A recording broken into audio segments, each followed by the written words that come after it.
Hope you're all well. In this video, I wanted to show you a very cool tip and something that has allowed me to develop my vocabulary and grow my phrases a lot faster, a lot more efficiently. And this is creating phrases and making variations of those phrases so that you basically grab 4 or 5 phrases out of just one, right? Instead of just coming up with like completely different phrases, which it's also a way to do it, but this is something really cool, which is basically extracting a lot of music out of just one simple element or one device, one phrase. Okay, so what I'm gonna do is I'm gonna start with the rhythm just because it's something that works for me really well.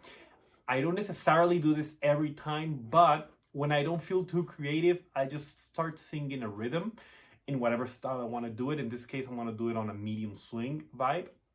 So I start singing rhythms, getting some stuff down, and then I would write a 2-measure rhythm and then use some techniques to make it for a nice 4-measure rhythm. Or I might just come up with a 4-measure rhythm. Now, if you want more information about how to really build great rhythms, like how to build a great rhythmic base to create phrases, PM me or comment below and I'll send you my framework. I have a complete lesson about how you can create phrases from scratch, from rhythms up to how you put the notes on it. But what I wanted to talk about now is just how can you make variations, what kind of things you can do and how it would sound. And a lot of the times we see this in great players and we don't even recognize because they actually sound different. The phrases sound different. When I mean variations, I don't mean, just add one note or here. It's actually, I'll maybe take 2 notes, I'll change the direction here and there, but the general shape is the same. And a lot of the times, that's why the rhythm is so important,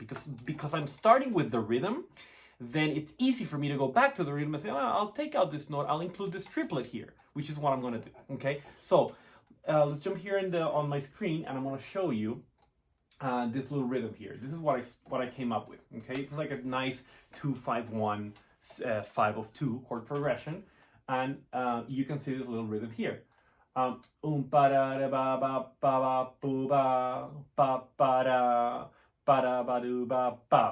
kind of a medium swing vibe. Now, this is and I'm applying a technique that I'm showing on my framework, how to build a great rhythmic base for any melody. That's exactly what I talk about there, is how to build something like this, which is basically a rhythmic inversion. If you see, this rhythm has been repeated, but the opposite. You see this measure here, right there, and then this one has been repeated. So it's a very musical and it makes it very motivic and thematic. So if you want to start getting phrases in your playing that actually sound connected, but not just something you transcribe, something that you make, that you create. And this is really important to me because for me, rhythmic proficiency is something so important. I always tell my students, I always tell them that they need to start to transcribe rhythms, to have a little rhythmic notebook where they just write rhythms, because that's where you're going to grab a lot of the information from. The notes are easier to put in your fingers. It just requires practice. Okay, so you can see this rhythm here. Now, what I'm going to do is pretty much make 2 little variations. So you can see 3 little phrases here. So look at this variation here. I basically, I added a little triplet there, and I kept this pretty much the same. Then you can see this one was just 1/4 note and 2/8 notes like that. Now you can see this one is a little different, right? This one was ba ba da, and this one ba ba ba ba ba ba. So you can just grab from the original and try to. You could even make an entire measure completely different to the original. The idea is that by using an original phrase, you'll get more ideas. Okay, and then my last measure is a little different, right? One we have ba ba ba ba ba ba, and this one we have ba ba ba ba ba. And then finally this one, it's like, okay, let me do something different from my variation 1, something that would change it up a little bit. In this case, I added triplets, so why not here? I'll delete a couple of notes, right? Ba ba ba ba ba ba ba ba ba. And then here I actually added, well, before I was taking away, or it didn't even change. So before I didn't change this one, so this time I did change it on this variation. And that's another tip. You don't have to change everything. You can change one measure in one variation and then leave it the same like the original for the next variation. You can play around with it. Or you can even make a variation of the variation. You can end up with like 10 phrases. It's really cool. And then here I add a little triplet. ba ba ba ba ba ba ba ba.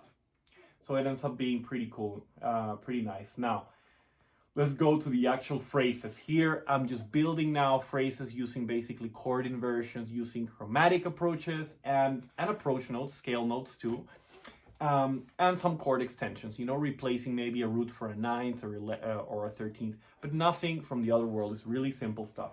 I just want you to really understand how chord inversions can be so effective once you have a rhythm, and how you can add chromatic approaches, and not even too many of them, make it sound really nice and cohesive.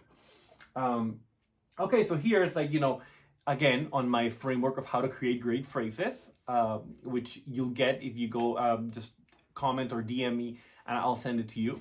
And you can see how you can really build shapes first before even putting notes. Remember, here it's really simple, because once you have a good rhythm, even with the variations, so notice how I did the variations with the rhythm first, right? Before even thinking on the notes. That means I have a framework to work with now. I can even change the rhythm later. It doesn't matter. Always be an editor of your own work, right? But the good thing now is that the rhythm will dictate me and will help me. Actually makes me more creative. That's why I love rhythm. It really makes me creative, because now I can sing along with it and I start hearing things in my head. In this case, I heard this kind of shape going, right? And then you start hearing things that become musical. This goes down and then up, down and up. So there's an additional thematic element there. And then this goes down, and you saw the first one went up. So you can see the nice curves going on.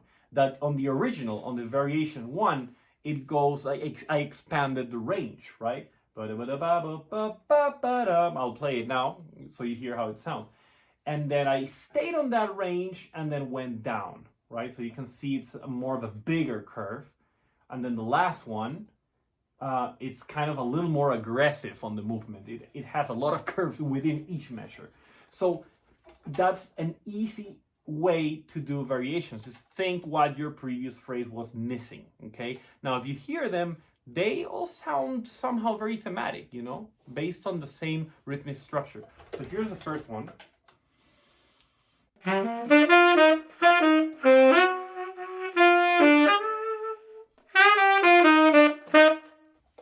Right? Very straightforward and smooth. Now the second one with the triplet at the beginning.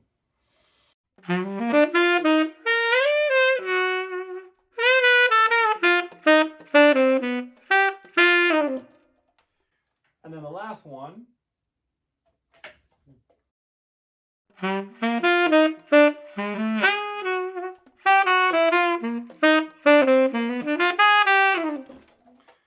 That's pretty cool, you know, and you can see this, of course, it's the same harmony, so it's really relatable. I could play this phrase as one after the other. Let's say the harmony would loop, and you would be playing this, and they'll sound pretty interesting, pretty great. So it's a really cool device. I totally recommend you do it, but before that, check out my framework. Let me know if you don't have it yet about it's in general how to create great phrases. But it starts with how to build great rhythms that are effective and motivic and thematic, and it will really go well and help you be more creative with your phrase, okay? So let me know, and now we can let's hear how these three phrases kind of sound one after each other in context.